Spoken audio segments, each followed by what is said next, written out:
Oke, hello guys. Hari ini kita mau jelasin terkait metode borpel pada konstruksi. Borpel ini salah satu jenis pondasi dalam yang digunakan dalam konstruksi untuk menopang beban struktur di atas tanah yang tidak stabil. Biasanya metode ini melibatkan pengeboran tanah hingga kedalaman tertentu. Kemudian pemasangan besi tulangan dan pengecoran beton di dalam lubang bor. Borpel sering digunakan pada proyek-proyek besar seperti gedung bertingkat, jembatan, dan infrastruktur lainnya yang membutuhkan fondasi yang kuat dan stabil. Kelebihan metode Borpel, metode ini memiliki beberapa keunggulan dibandingkan jenis fondasi lainnya, antara lain minim getaran karena prosesnya melibatkan pengeboran. Metode ini tidak melibatkan getaran yang besar seperti pada pemancangan tiang fondasi. Cocok untuk lahan terbatas, dapat digunakan di lokasi dengan ruang terbatas atau dekat dengan bangunan existing. Kedalaman fleksibel, kedalaman pengeboran dapat disesuaikan dengan kondisi tanah dan kebutuhan struktur. Kapasitas beban tinggi, mampu menahan beban vertikal dan lateral yang besar. Nah, untuk jenis-jenis borpel sendiri itu ada 3, diantaranya borpel dengan casing. Metode ini menggunakan casing atau selubung baja untuk menahan dinding lubang borpel agar tidak runtuh selama proses pengeboran, terutama pada tanah yang tidak stabil. Ketika pengeboran selesai, tulangan dipasang dan beton dicor sementara casing ditarik atau dibiarkan tergantung pada desain. Yang kedua, borpel tanpa casing. Ini digunakan pada tanah yang cukup stabil, di mana dinding lubang bor tidak memerlukan casing. Namun, metode ini membutuhkan kecepatan kerja yang tinggi untuk mencegah runtuhnya lubang bor. Yang ketiga, borpel dengan sistem auger. Menggunakan alat bor auger ini untuk menggali tanah. Metode ini cocok untuk tanah berpasir atau lempung yang relatif stabil.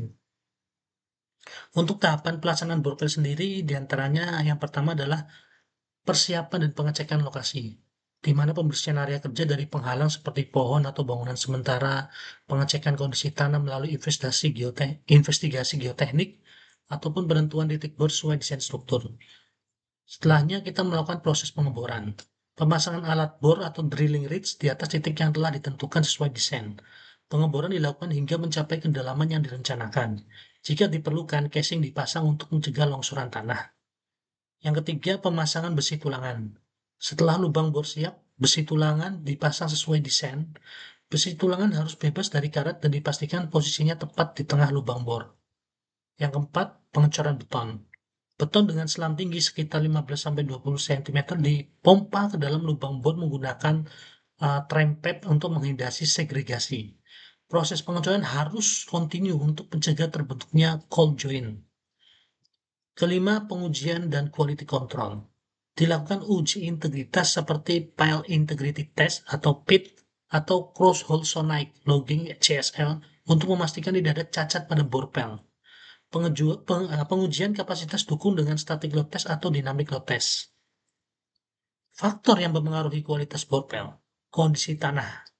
Tanah lempung atau lunak yang pasir mudah longsor membutuhkan casing.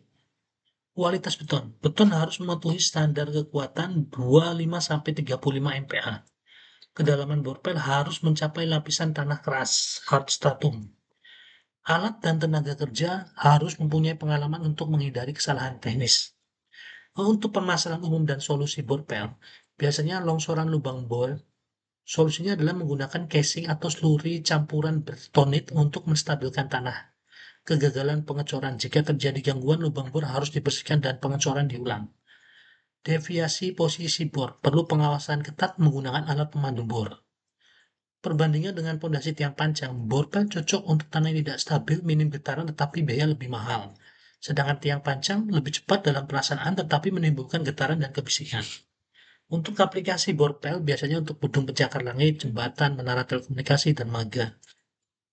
Oke guys, untuk saat ini itu aja terkait penjelasan metode borpel. Terima kasih.